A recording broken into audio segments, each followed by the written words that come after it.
Hello সবাইকে, আজকের এই স্পেশাল আলোচনায় আপনাদের স্বাগত। আজ আমরা কথা বলবো একদম নতুন অফিসিয়াল ইউপিএসসি এনডিএ এবং এনএ এক্সাম 2 2026-এর নোটিফিকেশন নিয়ে। মানে বুঝতেই পারছেন, পুরো নোটিফিকেশনটা আমরা একদম টুকরো টুকরো করে অ্যানালাইজ করব, যাতে আপনাদের মনে আর কোনো কনফিউশন না থাকে। তো চলুন শুরু করা যাক। ওকে, লেটস ডাইভ ইনটু দিস। আজ আমরা কি কভার করছি একটু চট করে দেখে নিই।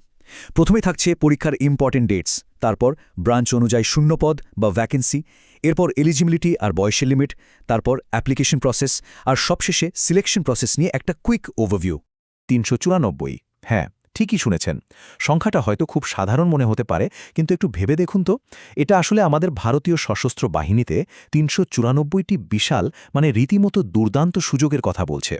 এতগুলো সিট মানেই যোগ্য প্রার্থীদের জন্য একটা লাইফ চেঞ্জিং অপরচুনিটির দরজা খুলে যাওয়া, তাই না? তো প্রথমেই আসছি আমাদের প্রথম সেকশন, ইম্পর্ট্যান্ট এক্সাম ডেটস। আর হ্যাঁ, দ্য কাউন্টডাউন বিগিনস। কারণ বিশ্বাস করুন, আসল চ্যালেঞ্জটা কিন্তু পরীক্ষার হলে শুরু হয় না, শুরু হয় ক্যালেন্ডারে। দেখুন, আবেদন করার জন্য সময় কিন্তু একদমই বেশি নেই। 20 মে নোটিফিকেশন আসার পর থেকে ঘড়ির কাঁটা টিকটিক করা শুরু করে দিয়েছে। আর ডেডলাইন, সেটা হলো 9 জুন ঠিক সন্ধ্যা 6টা। একদম মাথায় গেঁথে নিন সময়টা, কারণ সন্ধ্যা 6টা বাজার পর পোর্টাল কিন্তু চিরতরে বন্ধ। আর এই পুরো জার্নির যে মেইন দিন, মানে লিখিত পরীক্ষা, সেটা হবে সেপ্টেম্বরের 13 তারিখ। So no time to waste. Okay, এবার মুভ করছি আমাদের দ্বিতীয় সেকশনে, ভ্যাকেন্সিজ বাই ব্রাঞ্চ বা ফাইন্ডিং দ্য রাইট ফিট। এই যে ৩৯৪টি সিটের কথা বললাম, সেগুলো আসলে কোন শাখায় কতটা ভাগ করা হয়েছে সেটা জানাটা খুব দরকার। এই চারটার দিকে একবার চোখ বুলিয়ে নিলেই দেখবেন, এখানে পাল্লা কিন্তু স্পষ্টভাবে আর্মির দিকেই ভারী।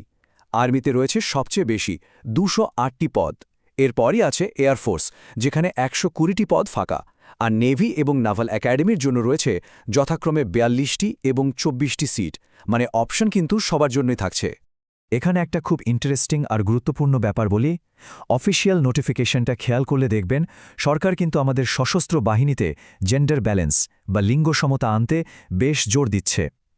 নারী প্রার্থীদের এখানে বিশেষভাবে উৎসাহিত করা হচ্ছে। তবে হ্যাঁ, পরীক্ষাটা সবার জন্য এক হলেও সিলেকশন প্রসেস কিন্তু পুরুষ এবং নারীদের জন্য আলাদা। মানে পুরো ব্যাপারটা সম্পূর্ণ জেন্ডার পিওর পদ্ধতিতে, জেন্ডার ভিত্তিক শূন্যপদ মেনেই হবে। Moving on to section 3, eligibility এবং এজ লিমিট। সহজ কথায় মিটিং দ্য ক্রাইটেরিয়া। সত্যি বলতে কি, এই অফিসিয়াল রুলসগুলো মাঝে মাঝে এতটাই প্যাঁচানো থাকে যে বেশিরভাগ ক্যান্ডিডেট এখানেই সবচেয়ে বেশি কনফিউজড হয়ে যান। চলুন ব্যাপারটা একটু ক্লিয়ার করে দিই। নিয়ম কানুন এখানে বেশ করা, নো কম্প্রোমাইজ। প্রথমত, আপনাকে অবশ্যই আনম্যারিড বা অবিবাহিত হতে হবে, আর পুরো ট্রেনিং শেষ না হওয়া পর্যন্ত বিয়ের কোনো প্রশ্নই ওঠে না। এরপর আসি বয়সের ব্র্যাকেটে। আপনার জন্ম তারিখ 1 জানুয়ারি 2008 থেকে 1 জানুয়ারি 2011 ঠিক মাঝখানে হতে হবে। আরেকটা কথা, ক্লাস 11-এর স্টুডেন্টরা কিন্তু কোনোভাবেই এখানে অ্যাপ্লাই করতে পারবেন না। তবে হ্যাঁ, যারা ক্লাস 12-এর ফাইনাল পরীক্ষা দিচ্ছেন, তারা কিছু শর্ত মেনে আবেদন করতে পারবেন। এবার আসুন শিক্ষাগত যোগ্যতার কথায়। এখানে দুটো আলাদা ভাগ আছে।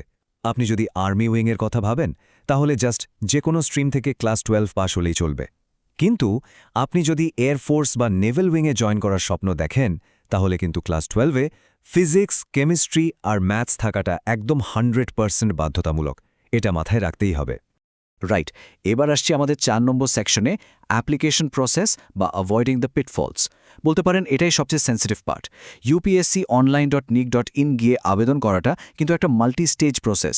মানে এখানে একটা ছোট্ট ভুলও আপনার পুরো স্বপ্নটাকে শেষ করে দিতে পারে। পুরো পোর্টালটা আসলে 4টে মেন ধাপে বা মডিউলে ভাগ করা। স্টেপ 1, আপনাকে একটা অ্যাকাউন্ট ক্রিয়েট করতে হবে। স্টেপ 2, ইউনিভার্সাল রেজিস্ট্রেশন নাম্বার বা URN জেনারেট করা।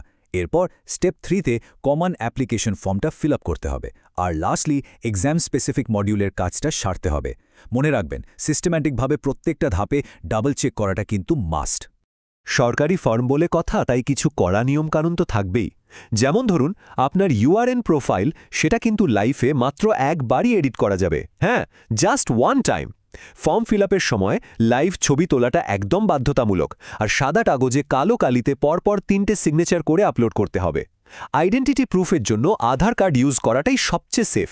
আর সবচেয়ে বড় ওয়ার্নিং, একবার সাবমিট বোতামে ক্লিক করে দিলে ব্যাস, কোনোভাবেই কিন্তু আর অ্যাপ্লিকেশন উইথড্র করা বা ফিরিয়ে নেওয়া যাবে না। আরেকটা কথা একদম স্পষ্ট করে বলে দিই, অফিসিয়াল নিয়ম অনুযায়ী অফলাইনে আবেদনের কোনো সিনই নেই এখানে। পুরো প্রসেসটা ওই 100 টাকা অ্যাপ্লিকেশন ফি দেওয়া থেকে শুরু করে ফর্ম জমা দেওয়া পর্যন্ত সবটাই কিন্তু 100% অনলাইনে করতে হবে। ওয়েল, আমরা এসে গেছি একদম শেষ অংশে, section 5 selection process overview. What lies ahead. ধরুন আপনার অ্যাপ্লিকেশন তো একদম পারফেক্টলি সাবমিট হয়ে গেল, কিন্তু তারপর কি? চলুন দেখিনি এরপরে আপনাদের সামনে ঠিক কি চ্যালেঞ্জ আসতে চলেছে। 13 সেপ্টেম্বরের অবজেক্টিভ পরীক্ষার জন্য একটা বিশাল বড় রেড অ্যালার্ট। এখানে কিন্তু ভুল উত্তরের জন্য কড়া নেগেটিভ মার্কিং বা পেনাল্টি আছে। তাই আন্দাজে ঢিল মারা বা যাকে বলে গেসিং গেম, সেটা এখানে একেবারেই চলবে না। খুব ভেবেচিন্তে আনসার করতে হবে। লিখিত পরীক্ষাটা তো স্রেফ শুরু। এরপর আপনাকে ফেস করতে হবে সার্ভিসেস সিলেকশন বোর্ড বা এসএসবির সেই বিখ্যাত আর অত্যন্ত কঠিন 2 ধাপের ইন্টারভিউ। স্টেজ 1-এ থাকবে OIR বা অফিসার ইন্টেলিজেন্স রেটিং আর PPNDT টেস্ট। এটা ক্লিয়ার করলে আপনি যাবেন স্টেজ 2-তে, যেখানে 4 দিনে টানা ইন্টারভিউ, সাইকোলজিক্যাল টেস্ট আর GTO টাস্ক থাকবে। আর যারা এয়ারফোর্সের জন্য ট্রাই করছেন তাদের কিন্তু এর সাথে CPSS বা কম্পিউটারাইজড পাইলট সিলেকশন সিস্টেম টেস্টও পাস করতে হবে। এবারের পরীক্ষা কেন্দ্রে সিকিউরিটির জন্য একটা দারুণ নতুন প্রোটোকল অ্যাড হয়েছে। পরীক্ষার দিন সেন্টারে ঢোকার সময় একদম বাধ্যতামূলকভাবে ফেস অথেন্টিকেশন এবং চেকিং হবে। মানে বুঝতেই পারছেন, কোনো রকম তাড়াহুড়ো করা যাবে না। তাই হাতে একটু বেশি সময় নিয়ে আগেভাগেই পরীক্ষা কেন্দ্রে পৌঁছে যাওয়াটা সবচেয়ে বুদ্ধিমানের কাজ। তাহলে আজকের এই পুরো আলোচনা থেকে আমরা কি বুঝলাম? 394টি অসাধারণ শূন্যপদ আর একটা অত্যন্ত কড়া ডেডলাইন। তো এত সব নিয়ম, এত সব চ্যালেঞ্জ আর হার্ডেল পার করে এই সিটগুলোর মধ্যে একটা নিজের নামে করে নিতে আপনারা কারা কারা সত্যিই প্রস্তুত? আশা করছি আজকের এই ইনফরমেশনগুলো আপনাদের এই জার্নিটাকে অনেক বেশি ক্লিয়ার করে দিয়েছে। এখন শুধু মাঠে নামার পালা।